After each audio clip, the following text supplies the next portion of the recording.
Intellectually engaging to think outside the lines with conversation about the nation that never leaves you blind. Take a listen and pay attention. Here is where you find the educational, sensational meeting of the minds. Yeah, it's the meeting of the minds. Meeting of the minds.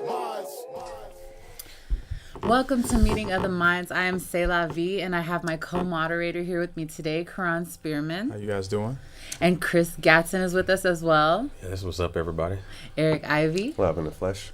And my BM brain manager, Kai, also known as Low Kai or Do or Die. Low Kai, Do or Die. Low Kai, Do or Die. Am I saying it right? Low Kai, but my locks are gone. So. Oh, that's why you say that. Yeah. So you learn something new every single day.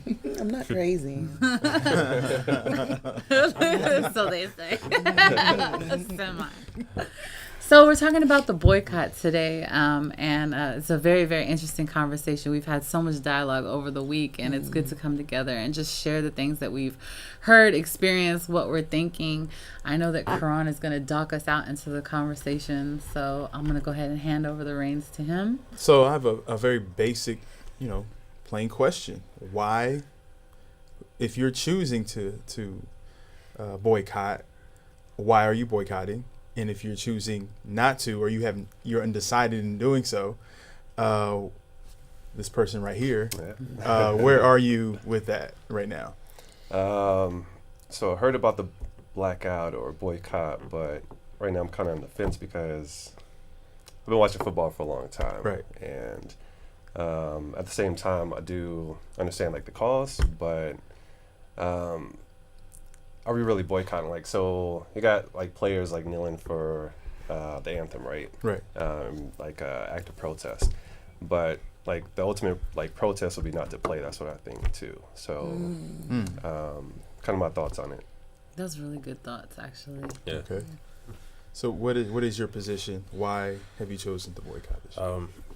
For me, well, it kind of course, the Kaepernick situation was a fire starter, but at this point my reason is I feel like a lot of people think the boycott is we're boycotting until somebody signs Kaepernick. Right. It's nobody's signing him, so I'm not gonna watch until he gets an opportunity, or since he's not getting an opportunity, I'm not gonna watch. And for me, it's a little beyond that. For me, my reason is kind of I can't say it has nothing to do with Kaepernick because he's obviously in the city, he sparked it. So, but for me, it's just more of just the way the NFL has kind of handled just the whole situation around Kaepernick and other situations, prior to that. But I just feel like it's very insensitive, right, and just disrespectful to just the situation that he's addressed, taking Kaepernick out of it and just looking at the issue that he was actually protesting, that he was kneeling for. That issue, still hasn't been addressed. Right. Nobody is talking about that, the police killing of unarmed black people and not being held accountable for it.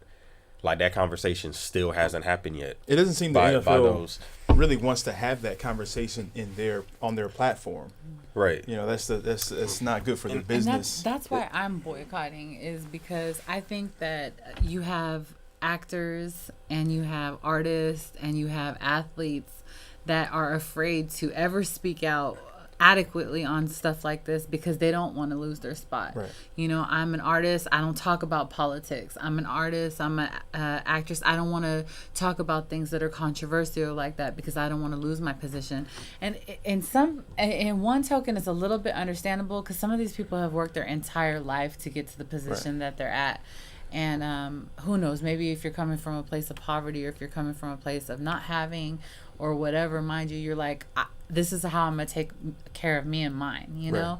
And so a lot of people are afraid to lose what they have, and they refrain from it or skirt around it or dance around it or only give enough. So when you have somebody that is willing to use their platform to actually take a stand and say something and draw attention to an injustice like that, and they do lose their position because of it, I think it is all the more reason why, especially POC, should rally around them and support them. And I think, like you said, you know, I don't think I expect like the NFL, you know, the commissioner to come out and like have a talk about the police violence. Like it's not that I'm really expecting them to do that, but it's just that their response has really been to discourage people's, for one, you know, your freedom of speech, your right to protest. Mm-hmm. So their response to it, as well as a lot of the media, you know, the ESPN and, you know, the networks that cover sports,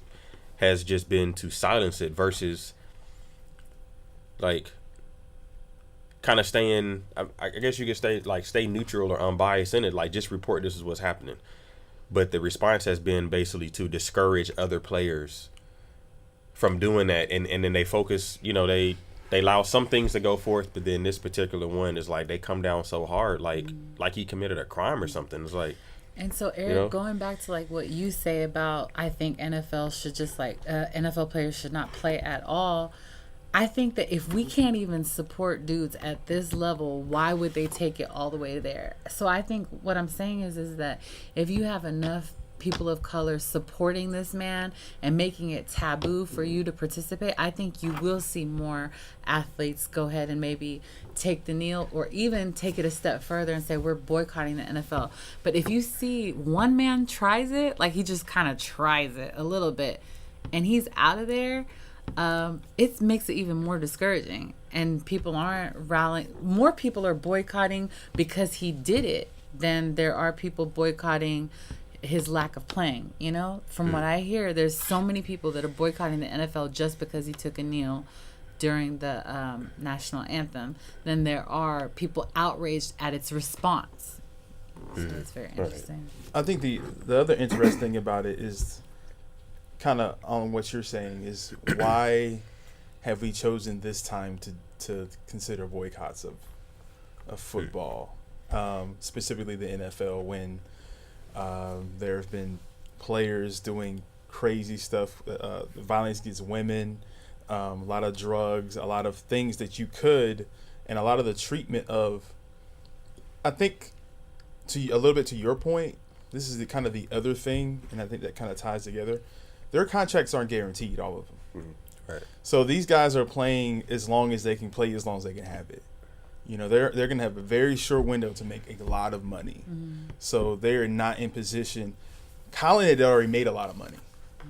Okay, so in fact, he had already made so much money that he went ahead and like got rid of his last year on his contract anyway. Mm-hmm. He opted out. He opted out of it. They were probably going to cut him anyway, but he'd already made millions and millions of dollars. Mm-hmm. And so I think that's part of it too. Like, and then you have this kind of interesting parallel where mostly black men, but you have the NBA where you have their commissioner saying, we want you to talk about your social issues.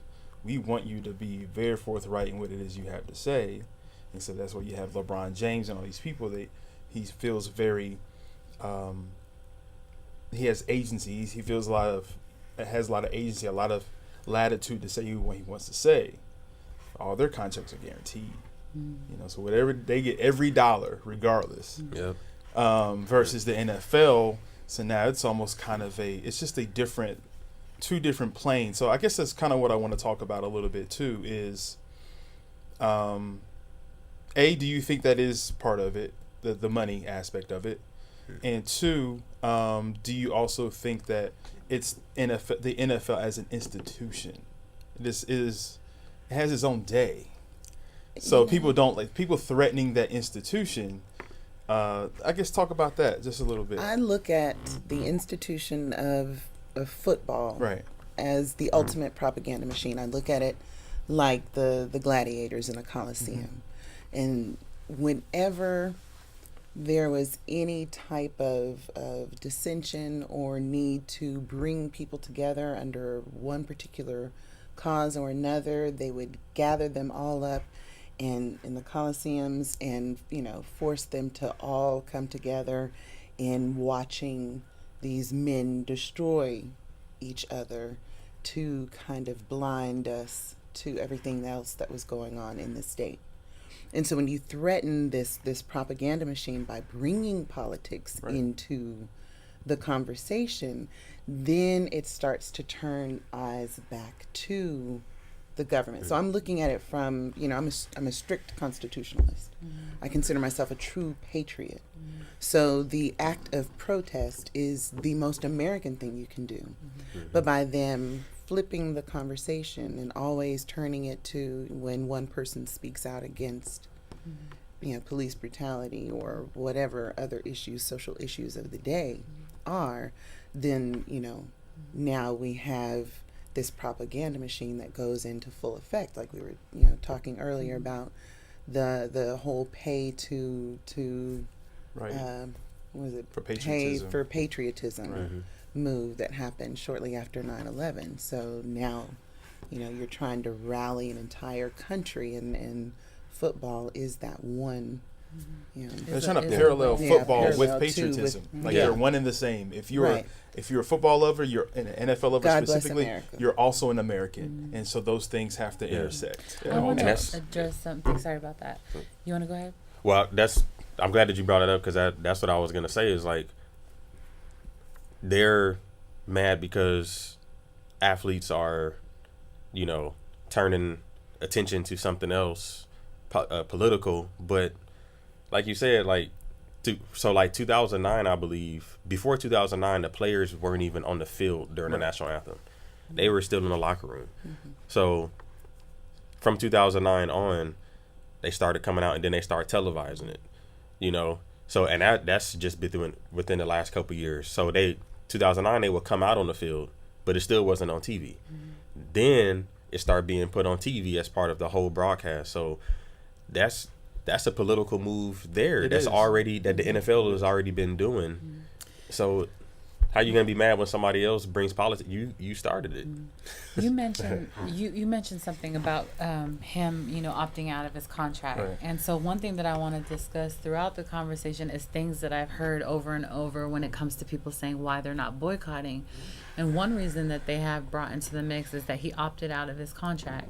And so I'm trying to tie both of these things in with what you asked about him, already making his money. I think he's being very wise. I think the decisions that he's making and being the first person to really do what he's doing, he's a very, very wise individual. Indeed. And so for me, it's this way. You have to ask yourself, have other NFL players opted out of their contracts? Have they been picked up after doing so? What ranking did he have last year as a quarterback? Is he better than other secondary quarterbacks? You have to take all these things into consideration. So I think it's very wise that right now he's in a place that you just show their hand. Right. He's revealing them, and he has nothing to lose about it. And I respect that, and I still respect that. At the end of the day, so people have used the argument to say that, well, he opted out of his contract, he quit his job. But let's look at other players that have done the same thing. How has it turned out for them? And I think that's very important. Well, opting out of his contract meant more that he wanted to have more options. Yeah. He didn't want to. He took it into his own hands. Yeah. Right. These are very, very wise moves, actually. I think it's kind of like the reason why he's not playing is two things. One, there are certain owners. There's a lot of different people. A lot of people have like different viewpoints and so forth. So some owners just don't want him because of what he stands for. Like he is like the poster child now for like the kneeling for the anthem, right? So that may be a reason like why one owner doesn't want him. Another owner may just not want him because he's like goes back to your earlier question. Is he better than a second string quarterback? He is, but at the same time, like the reason why he's not playing, if he was better than like all the drama that comes along with him, then he'll probably be picked up, if that makes sense. But that's the thing is that you have other NFL artists that come along with drama, and so I guess you're trying to say that their game was worth the drama. Is that Exactly. Is that Yeah. I don't think that that's fair. Being that the drama that is being suggested is taking a kneel to say, hey, America, please notice these injustices. I'm kneeling and I'm asking America to please do something about these injustices. We don't want that kind of drama. Like, are you serious? And I can understand why no coach would want him, especially when the NFL is losing ratings, not because people are supporting the fact that he's kneeling. They're so against the fact that he's kneeling that the NFL is losing. That could be a win-win, though. It is. I think it is. It's still doing damage to Shut the it down. institution, True, right, right? yeah. Well, quick things. One on about him, if he's good enough for them to deal with that. I think that is even puts more of a spotlight on the NFL. Is like, it shows what you're really about, because it's like you'll That's let this right. person come in That's right. who's been accused of murder, accused of rape, accused of domestic violence, Right. drunk driving.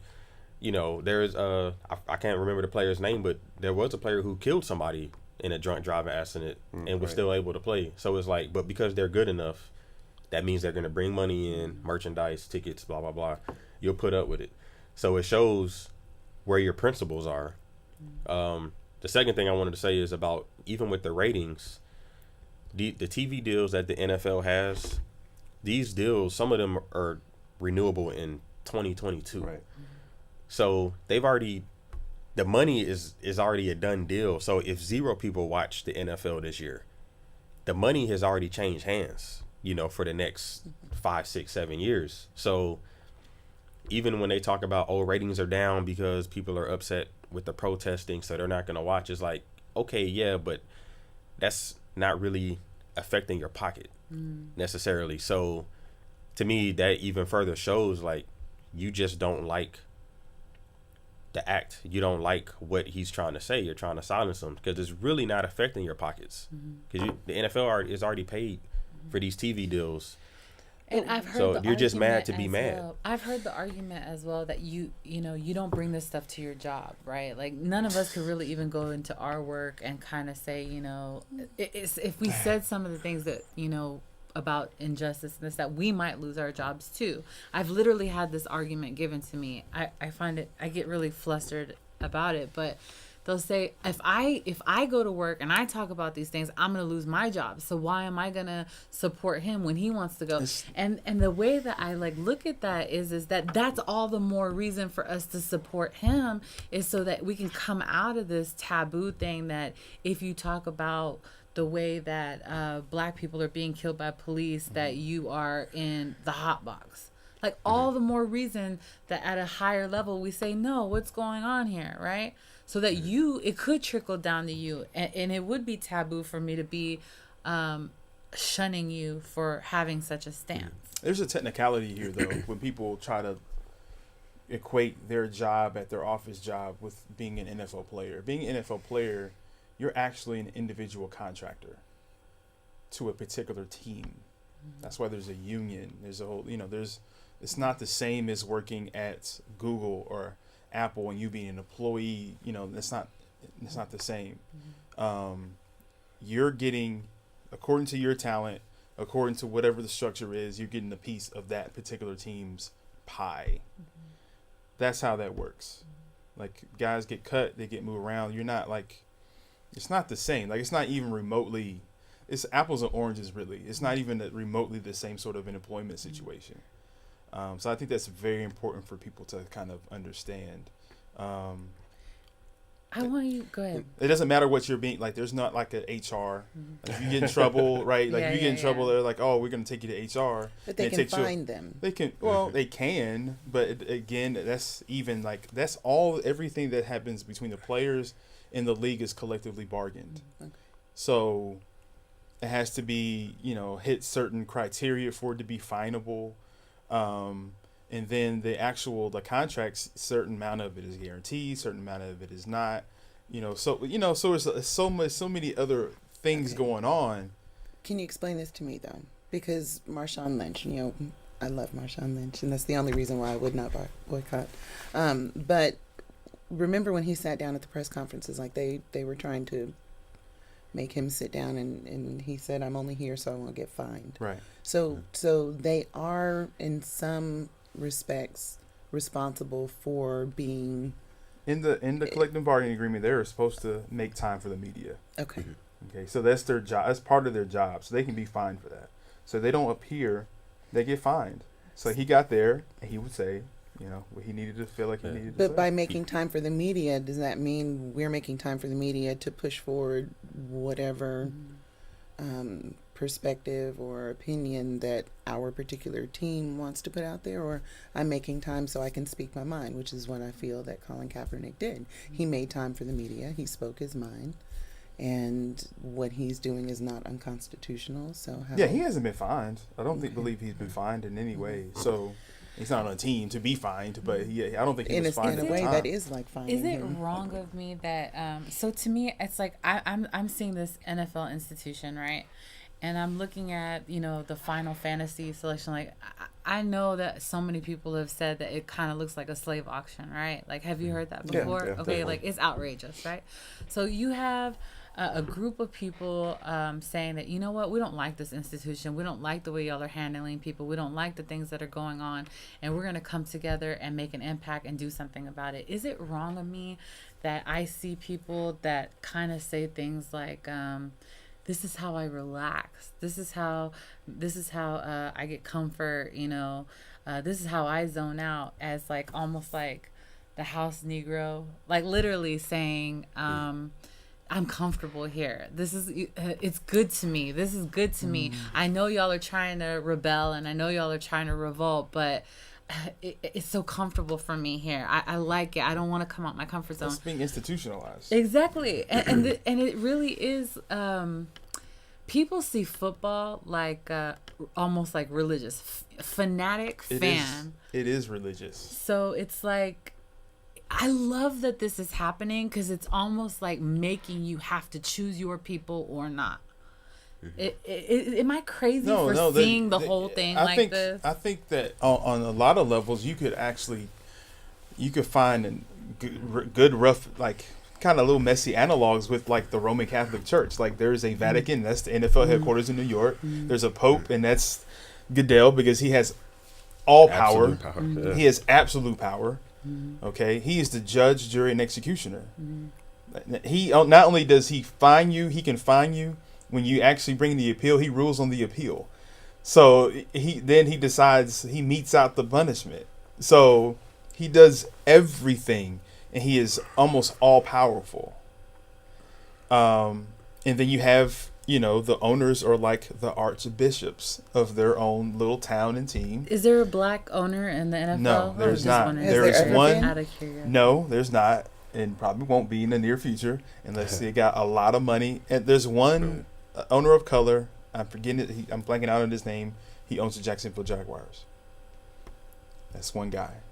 It's one man in a small market that has, and they're the big circle is like Jerry Jones, the Rooneys and the Steelers, the Mara family, and with the Giants. So it's like a very small of all the owners. It's really a small like cadre of owners that really make all the decisions and influence everyone. How much money do they really make, though? Like, I can only imagine if they're paying all of these players millions and millions of dollars, these owners. No, they're guaranteed to make profit. Mm-hmm. Yeah. That's the reason why you get a team. It's not just because it's like a vanity thing. Mm-hmm. You're guaranteed to make profit every year over year. Yeah. And that's what I was saying with those deals. Like, even if nobody watched, if nobody came to a game, it's still Ratings so much stuff affect behind them. Ratings definitely affect them. but Not buying NFL merchandise definitely affects them. The way I would see it, it would be something like when they come to renew these TV deals, that's when they would look at, okay, we signed this 7-year deal with you. Over the last 7 years, this is what you did. But it's not going to affect next year. It's going to be this when is they a come long to game. renew, they're going to look at overall, this is what And that's line okay. did, I think no matter what, you know, people have even asked me, well, Sayla, you know, what if I watch, I won't watch it from my house, so they won't get the ratings from my house. But I'm gonna watch it, you know, from somewhere else, and that's a step in the right direction. You know, I'm not gonna knock that.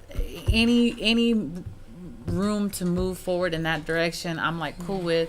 But at the same time, take it even further. If we're all at a restaurant, right, and they're like, "Oh man, look at this on the game. Look at this game." You're like, "Nah, man, I'm not watching that. I'm boycotting right now." You create an environment. You create an environment of tabooness. Of dang, man, like how am I gonna look if I'm watching? You know, and they might not say it just then, right? But you create this feeling, and so then you might have other people of color who aren't watching it. It becomes noticeable. Then you have the white boy being like, no, you know, maybe I'm gonna stand with them, and it will increase to make happening. That's happening. Absolutely, to make an impact. But what have y'all heard as to reasons why, man, oh man, nah, I'm not boycotting? We have the they love it.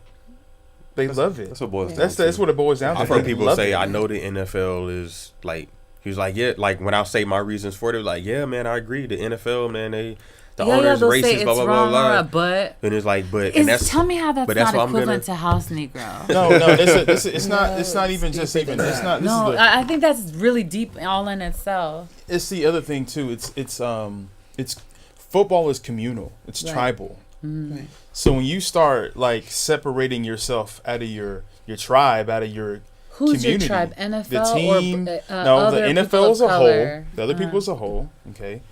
But then everybody's like, you know, let's say this: we're in Texas. This is Cowboys. You know, this is Your Cowboys community, country. basically. So, Right. This is yeah. your community.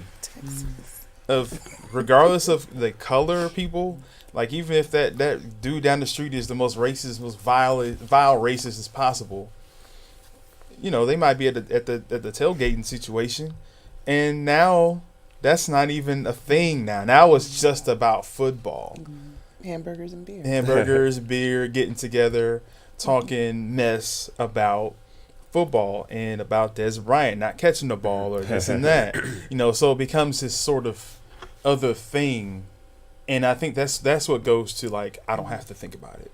That's what goes to I don't have to like think about all this like really complicated stuff. I'm just talking about football. It's fun. But it can still kind of tie into what you were saying earlier about the plantation comparison that people make, and then what you were saying about the level of play of that person. Right, so it's like, you know, on the field, you know what I mean? Like off the field, this person can be, you know, racist, whatever. But on the field, it's like, I don't care if you black, as long as you balling. You know what I mean? My team is winning. You catching that ball, you scoring that touchdown, making that tackle. But as soon as the game is over, you know what I mean? A lot of people, it's like, so to me, it's like that. Even just that's a very contradictory, you know. Yeah, I was gonna say like sports do like it does bring people together like to some degree. Like, you know, during the game, everybody's together, you know, having drinks, you know, talking crap about, you know, favorite team or the opposite team or whatnot. But after that, everybody goes back to the communities. But still, like, does bring people together. Like, you know, high schools, you got like you know, black football players, white, you know, football players, and they form like bonds, and you know, they do like it does at like to some degree help, you know, bring everybody together, put everybody on like equal like playing field. So, I mean, but I do see the aspect too, like, and at the same time, the whole institution is, you know, so at the same, so it's kind of like, you know, I don't know. Forgive me. I have some gangsterisms, you know, and in these gangsterisms, No, I'm not saying it's you're like, wrong. You're when right. you're a gangster, it's like, okay, I'm not agreeing with what my gang is going down for, but because my gang is rolling like this, I'm gonna roll with them, right? And so I don't like. Do I know that this boycott will work for sure? No, I don't know for sure. But all I know is that a majority of good people are rocking with it, and I'm going to rock behind them. And why do you... The first question that we still haven't answered is what have y'all heard as excuses as to why I'm not boycotting? And also, let's just start with that one first. That it won't work. You know, the ratings, you know, basically it's not going to be enough people to not watch for it to actually have an impact on. So you know? why is it so hard for people to come together on a boycott? It's not just this. What is the difficulty? There's always this. The last effective boycott in this, like for civil rights, I think. I mean, I'm sure there's more, but the most memorable, most powerful was the boycott of the bus system, right? I think that the focus, like you asked about, one of the reasons that was given to me just this morning is I love Black people, just not that much.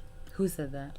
Oh, And you can't say who said so, but that's the whole they deal. were Like, saying, I love Black Black people, but I not- love football more. Wow. And the thing that we have to really stay mindful of, and I'd love to get back into Kaepernick's, his lack of participation in this follow-up conversation simply about his position on a football team. He's letting his work speak for himself. Right. And I think that his stance or his kneel in this particular situation was simply meant to be a catalyst for us to start talking about and then start addressing issues on a very local level. And that's what's missing here. If people want to focus on boycotting football in general, that's fine, but what's the end game? Football has nothing to do with police brutality. What are we doing to get these police officers who are, in fact, I mean, just another one was acquitted this week. So what are we doing on a local level to bring attention to these matters and to, try to renegotiate contracts with these departments? What about decertification of police officers who are convicted of misconduct in certain situations so they're not being moved on to the next department? I think that his silence in regards to this particular boycott is golden. I think he is very wise. I think that the fact that he is, focusing strictly on what he can do to help, young people know and understand their rights.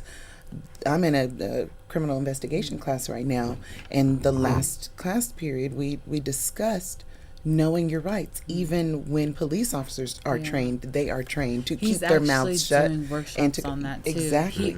He is doing workshops on stuff it's like bigger know than your football. rights, it's bigger than the boycott, and But that's what I think we need to focus for us on. to protect somebody like this that steps out and speaks, because what we're saying, if we don't support him, we're saying, hush now, baby boy, know your place, know your place. You want to come over here and we're going to give you money. Don't be talking. Don't be speaking up on that stuff. And that's why it's so imperative for not people to say, we got your back. We like that you did that. Applauding him. Not, well, sucks for you. I'm still going to business as usual.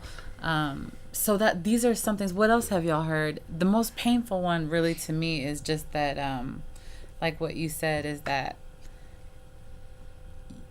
I can't believe they were so honest to say I love Black people, but not that much. People are typically honest because I don't think they realized that they were being very honest. Yeah. They probably said it like to them kind of lightly, Yeah, but very didn't realize Yeah. like It's do you hear what you serious just issue. said? Like I don't think a lot of people really What other things? think like that. What other things have y'all heard when it comes to why I'm not boycotting? It's just that they don't care enough to boycott. They love football more than the the cause, basically. So that's what it comes down to. So what cause will be good enough to boycott? There's this hump that you get to. Like, this is a perfect opportunity actually for people to come together and prove that they're able to put a dent in the pockets of someone that is acting oppressive in their institution, and to set a precedent as well that these things, talking about these things, should be discussed.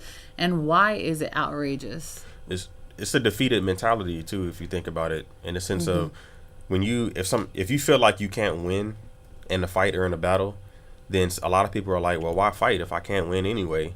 And then it becomes a self-fulfilling prophecy. Like, if you say, oh, the boycott won't work, so I'm not going to boycott.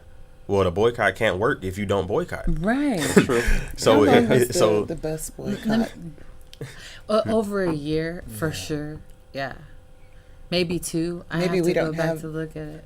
attention took a while, spans and not everybody was with that it. are long actually. enough That's to where I'm make at Chris, with sustain it. finish out your thought real quick, and then Yeah, it's just it's that defeated mentality, you know. And for one, is recognizing a true part is that, okay, the NFL is a powerful institution. The government, you know, if we're taking it on just a legal or political, like the government is very powerful. They have money, they got resources. So yeah, one little old me is not going to overturn these laws, you know. But a large enough group of people, and the evidence of that is everything that happens in this country, there's laws for stuff. So these laws were passed by somebody, they were voted on by some group of people. So that's your evidence that a body of people can come together and make something happen, because that's the only way a law gets on the books, is if a group of people, enough of them agree on it and it gets signed off. So it's like, yeah, recognize, okay, this is a big entity that we're going against, but you also have to realize that, okay, it can be done, but it takes steps. But a lot of people just they get in their own way. And that's what I'm hoping, is that people listen to this and we answer some of the questions that they've been thinking. And also, you know, some people think once I've taken a stand of no boycott, I can't, you know, change my position. But I don't think that's true. No one has to have loyalty to not to a position. They have to have loyalty to the truth. So if you come into new knowledge and new information about it, I hope that people, you know, will maybe reconsider their position on it. But you know, I've been explaining this to people, and I really wonder, Kai, you tell me what you think. So guys, the way that they feel about football is almost like equivalent to us saying, ladies, none of us can wear makeup for the next. And do you think girls would be down for it? Well, you know, I'm part of the No Mask, No Filter crew, so going without makeup is not that big of a stretch. But I do understand. I could do it, but I know people. But it's who painful. wouldn't. You know, it's painful when you're on camera. You want to have you're something popping. polished. Yeah. And I do have a very tight circle of male friends who, it is very painful for them. They have thrown everything into their college football and local high school football teams just because that camaraderie, the communal, the you know, tribalism of supporting a sport, especially if they played in that sport. You know, to me, like, you know, comparing apples to oranges, I guess, with girls and guys, you know, the games that we played as children, dressing up and going out and, you know, all these fantasies that we had as young women, I find that most of, you know, my family members and, you know, my close male friends growing up, they wanted to be that. Yeah. And so they identify on a very visceral level. That's how real it is. With football, it is a part of who they are. So it is painful for them to not participate. Again, I love my people, just not that much. Painful for them. So I do a lot of work with people that are incarcerated, and I talk to them and stuff. And I was telling this brother, you know, how much he needed to talk to the other brothers in the institution and get them to boycott the NFL. And he was just like, there's just no way. Like, this is all we have. Like, and then I think about that even on another level of, like, you know, being even in the world that we live, you know, sometimes we think that we're not in slavery because we don't use the word slaves. We use employee and employer, but sometimes it's just as equivalent as to driving on and off the plantation, you know? So, like, sometimes it's all people have. Like, this is the only joy that I have. This is the only... And he was saying, he was like, why would I do that? Like, why would I do that? What is it for again? And I was like, police brutality. And, like, you could see the conundrum, right? Because people who are incarcerated and people who have been incarcerated for a long time, they don't have a lot of love for the police, you know? Because they've been hurt and treated a certain way and have a certain dynamic with the police. And so we're like, we are doing this to say, hey, the interaction between police and people of color needs to change. But what does that have to do with football? So that's what the It has nothing to do with football. because he's taking a kneel, right, to saying we need to do something like this, and we're ostracizing him and we're saying no. So basically, if you can get people to say that's not something we would ostracize somebody over, is police brutality and how police treat black people. That's not something to ostracize someone. If you can get that to happen, you might get to affect police culture. So basically, if you have the community saying, yeah, we're not going to go for police brutality. We're not going to go with this police culture that is a certain way. Police might begin modifying their behavior because it's a pressure socially that happens, you know? And so that's why I told him that, you know, he might want to consider it. But to them, it's like, this is all we have. Like, you're taking away the only thing that we have. And even though they're in an incarcerated setting, I took it back further to even people who are out here. Entertainment, like, is sometimes like all we have. It's all we have. This is the only thing that makes me feel good. This is the only thing that makes me zone out. This is the only thing that makes me feel like I have camaraderie. But it's programmed that way. Doggone it. But it's also a good way to kind of reflect. Like, it's like, okay, this is the only way that I have to like connect with people. And it's like, man, you know, like, what am I not doing, or what can I do so that I can have other avenues to actually connect with people and feel that, like, it's, you know, like, as a way to grow. Because, like, if once you realize, man, this is all I have to do that, then I think that's a good place to be like, man, okay, where can I grow so that way this isn't the only thing I have, you know? The part of the issue, honestly, is that we live in an increasingly individualized society. iPad, iPod, iPhone. You know, whatever device that you're using, everything is for you. Everything is increasingly for you and you and you and you, and you can have all of your life conditioned to the point to where. And this, I say that to say, that's why it becomes increasingly hard to boycott things. Because you can't get people all on one accord and everything is for them individually. We do very few things communally anymore. Football is one of the few things that we do still.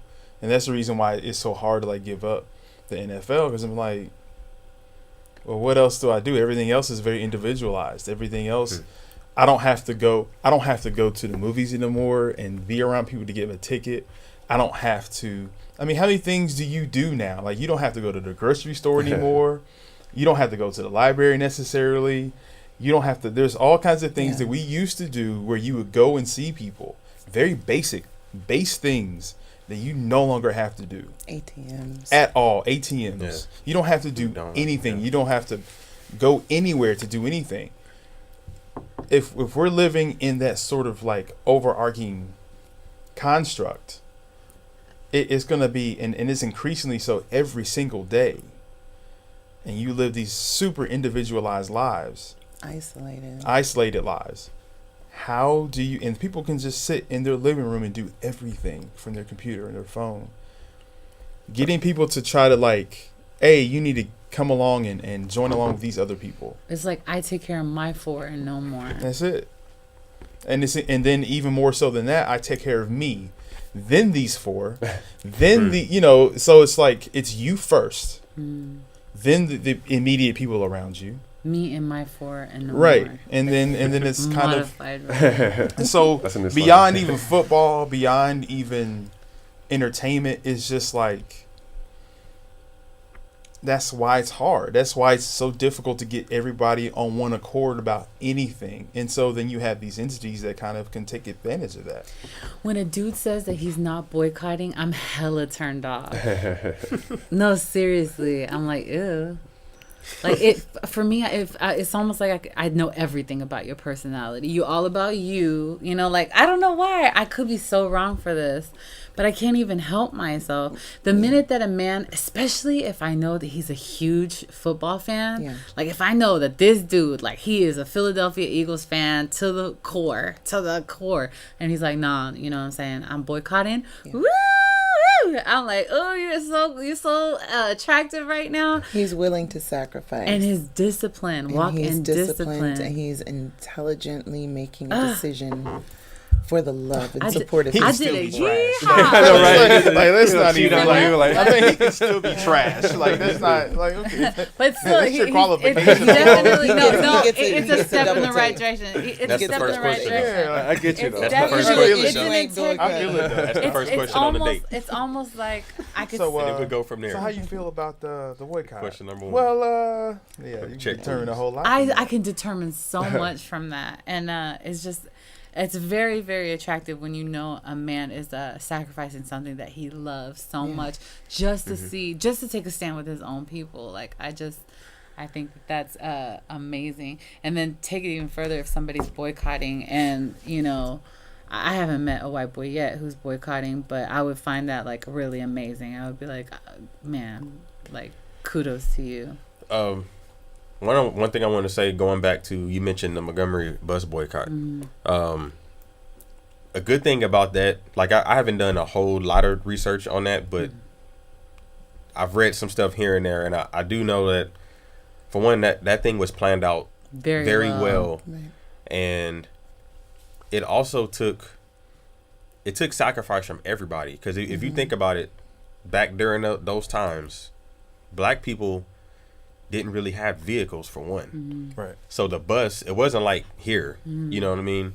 Whereas like taking the bus here is like maybe your third option, you know, your car, a friend, Uber, bus. That was their option. That was it. So they created carpools. And so it's like, okay, walked. you may be the one black person in the neighborhood that has a car, and now everybody's like trying to get a ride with you to That's work or right. whatever, you know. And they did that for what, a year? I think it was more, but I know it was more, no less than a year. So I mean, it was huge sacrifice from people on many different levels. So I don't know. I thought, I mean, that's a very great example of. But again, it was very organized. It was thought out. But how come things aren't being organized? It's like, that's kind of specified too. That's the other thing. Like it's very like that didn't happen everywhere. It's Like that happened. no, in and there a were city. people who didn't participate. Yeah, too. right. Yeah, Eric, what were you gonna say? No, they were organized. Kind of like looked into that a little bit. So like we don't have those leaders like nowadays, right? Martin Luther King, like, you know, saying he was a preacher, you know, like a lot of that stuff like started like, you know, with the organizations, like, you know, a lot of people, like, that brings back to your point, like the community, like we don't do the community stuff anymore. What I wanted to ask, like, let's say if you met a guy, right, watches football, but at the same time he'll go out here and protest, like he actually spends some time and He like is hours. watching football. Yeah, he'll but watch because of- football, but like he has like two, like, you know what I'm saying, like, But he's Like go out Marshawn and Lynch. yeah, he's I'd have to hear his argument. Like if his argument is that he was a terrible player and no one should have picked him up, and he really believed that, even though I don't agree with that, I really think he was a great player. He was a good player. He went to the NFL, like they almost won. Like I just don't buy that. But if you could sell me on the fact that maybe, but if he's like, yeah, they did him dirty, but you know, I gotta watch my NFL, I'm still gonna be turned so on. let me sell that. So if he could at least maybe possibly come through the door of that and convince me maybe why that he's not a good, but you can't because last year what was his ranking? 3, 4? Yeah. No. It was low. No. But the team, He came the out team with was a bad. really great rating. I don't He let me had pull up one my bad. phone. He had one bad game last year. One very terrible. Actually, it was a terrible game. You just can't sell me that he wasn't a good enough player to be picked up. No, I again. mean, really, I mean, as it stands, like right now, he could probably start on like 25% of the teams. Right. Right. Definitely. Like today, Mm. he could probably start for 25% of the teams. Does he want to play? We don't Yeah, know. he wants to play. From what all indications say that he does want to play. He met with the teams. He met with Yeah. he met with several Right. teams, had conversations with several teams. So he wants to play. It's even as a backup. Eric was so- about to sell us on him why he's not a good player. I heard somebody say that, like, make this point here. So let's say if you're like all these owners, they're business people like that. At the end of the day, right? You know, it's your company. You Right. own it. You own this company. So you have a player here, like, you know, let's say, like, what's one of the players that had domestic violence? Ray Rice or Rice. okay. Yeah. All right, so you could bring Ray Rice in, right? And you're probably gonna take a hit with the fans, but you're still gonna not that big of a hit, you think, Try right? not to hit the table. Oh, because sorry. It's okay. It's all right. Only because the mic. let's is say doing that. if you have now you got Colin Kaepernick over here, and you bring him in, you might lose. You feel like you're going to lose a lot more just because the culture of the NFL is very patriotic. He's not very patriotic, so that might really impact, like, their bottom line and so forth. So I think, like, to a degree, like, you have owners, like, it's like I said, some of the owners may, like, not like his cause, but at the same time, like, you may have some owners that might have looked at that, like, to a degree. I want to say something right quick. All I'm sorry. I All want right, to say go something right. Saying that they're very patriotic. We need to kind of, like, listen to the language and what's being said when you say patriotic. The way that these people are saying it is that, oh, you're not being patriotic. What you're really saying is you're not adhering to our, like, True. whiteness. Like, that's really what Yeah, that's about. that's what Because it what is. you're saying, what he's talking about is something that's related to what he's protesting, what he was kneeling for, what these guys are still kneeling for, raising their fists for, is something directly related to the outcomes of black and brown people. So that you can't have both, and protesting is inherently patriotic. It's inherently American. They're not looking at that. Right. Though. Right. They're not looking Right, at because that, they're though. only Right. looking at the part that's the red, white, and blue, and red, white, and blue really means just white. And in their eye, it just means white. True. It And- just means and white. why are they Nobody's not ever afraid? saying that when you got your stars and bars. Nobody's ever saying they're unpatriotic.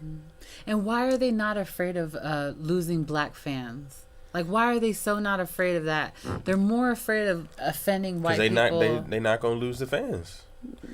I love my people, Well, until they And- and I are. love football. Well, It's and that then- way and until then- it's not. Yeah, but then the players too, because there's as long as there's black players, there's gonna be black fans, Right. right? Because of families, friends. So at least you got them. And if the league is 75, 80% black, and these are like your key players, with the exception of quarterback, your running backs, receivers, your tight ends, your secondary, like all of the major What if they positions all are kneel? black. That's what I'm saying. If you're a black football player, are you more likely to kneel with the black community supporting you behind you, or just some of them maybe kind of sometimes?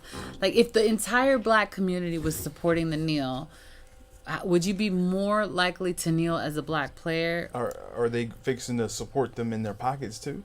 Because that But I think- ultimately, that's where it But kind I of comes think down that to it- for a lot of these Can guys. you imagine the pressure coming from socially from your community versus money? I think that, But and then a you'd good be example- less likely to fear losing your money if you have more people supporting you. You know, you'd be less likely. Well, I would say We can support them in I would- spirit. I would tweak it. I would tweak When it my just a bank little is bit. set up. Like Please. maybe, like if you had a lot of support, but if you had the other players with you, because Right. what was Right. it, the Missouri football Right, team last year? all together. Now, of course, it's college, so they weren't getting paid, which they should. But another other conversation. but the team did it. So if it was like, if there was even just one NFL team that said, "Hey, we're not going to suit up today," that would affect the whole league, because like one team not playing really affects two teams, because that you Right. can't play against nobody, Right. right? So that would be even more than having fans support you. If it was a community of players on a team, or even across multiple teams. But if you had Marshawn Lynch, Cam Newton, Richard Sherman, like these guys who are like star players on their teams, if all of them like on one Sunday said, we're not going to play today, that would be that would a be major. monumental. What about the Bennett brothers? They would be less likely to do that with the support of their peers and their community than they would be with the community backing Well, them. yeah, definitely with the community backing them. But those guys, for one, their contracts are so big, but that's who people are coming to see. Like, Right. we're coming to see Cam Newton. If Cam Newton's not suiting up, I mean, fans will still come, but he's clearly the face of that league, of that team. Newton at this time do that if somebody like Colin gets treated like this, right? I would not do that. I don't think they would do that to Cam, If I though. saw people, There are players that are too big But to Like fail. from what he was saying. but as a player, I would be so much less likely. I would be Yeah. so much more because I just saw what y'all did to the other one, and no one Well, really. that's part of the argument. There's a Titans player, I forget his name, that he nailed last year, and now he's like, I'm not doing it because I don't want. Basically, I'm gonna phrase it.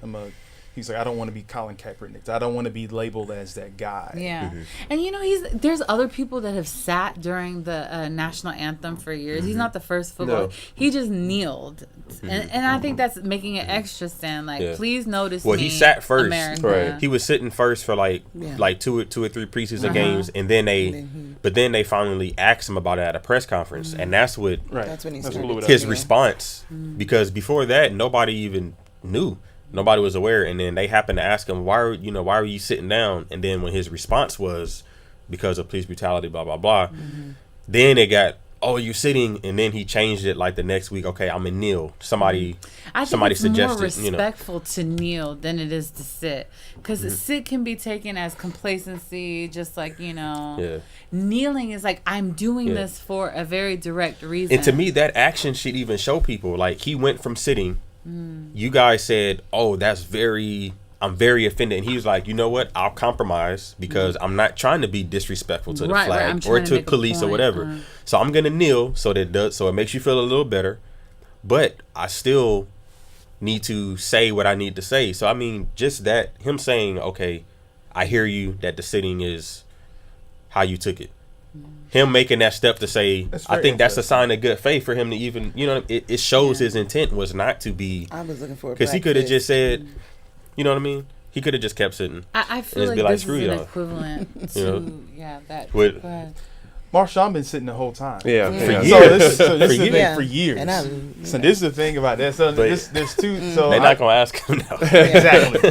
They don't want. They don't want to. Yeah, they don't want Yeah, to. they're do trying that. to they don't. be They fine. really. Because if they really wanted to get at somebody, but see, now But there's he's two too levels. big to fail. Now there's level. Yeah, exactly. His There's levels to personality, this. and he's a very conscious Personality. brother, He's very conscious, and people just don't really realize it. Oh, I do. too. I think they do, He too. look That's different. why Why they, you I think they do, blush too. every That's time why we they bring have He's it it like, up? we're not even going to approach this guy. And this the other thing He'll too. blow it up. If we being like honest, he's just a better player. Boom. Comes Yeah. down to that. Okay, Yeah. that's the half the reason why they don't go at him is because We're just gonna act like we don't see it. Yeah. right, Yeah. And because he's Look, not man. being vocal about it. right. He's not being vocal about it. He's sitting. Why would he be vocal about it when the He's not community gonna- doesn't come around But I the mean, people that do? just him in general, like Yeah. he's not a vocal He's player. not like- So like, because like for years he's been sitting, and nobody's ever asked him about it. And it's because And you can't nobody even get him wants to talk about his 200 Nobody wants yards to at all. deal with Like- with what the rest of the national anthem actually really says, like the entire song. That was a racist song. It's horrendous. And then they're like, "Oh, how dare you sit during right, this but song?" you still attacking Yeah. their white. You still It's attacking their outrageous. whiteness. Yeah. You're and then they attacking their get mad whiteness. when you talk about it. Right. It's like, I didn't write it. Well, I usually I don't I just talk like to this reviewers at version home, of but it. if you are at home and I would advise you to look up the rest of the lyrics of the national anthem. Absolutely. How dare you? How dare you? Well, you guys, this has been an amazing conversation. I know that we have just cracked the surface barely, but I really feel like we touched on some good things and examined, some good things, and I don't know. We'll see how it turns out. Yeah. I for one will continue to not watch the NFL, and if you are gonna watch, I urge you to try to catch it somewhere else. Maybe not at the house, but even that, people are watching you as well. But it was a great conversation. Thank you guys so I much for enjoyed being it. on the show. Thanks. Thank you. All right. Till next time. Intellectually engaging to think outside the lines with conversation about the nation that never leaves you blind. Take a listen and pay attention. Here is where you find the educational, sensational meeting of the minds. Yeah, it's the meeting of the minds. Meeting of the minds.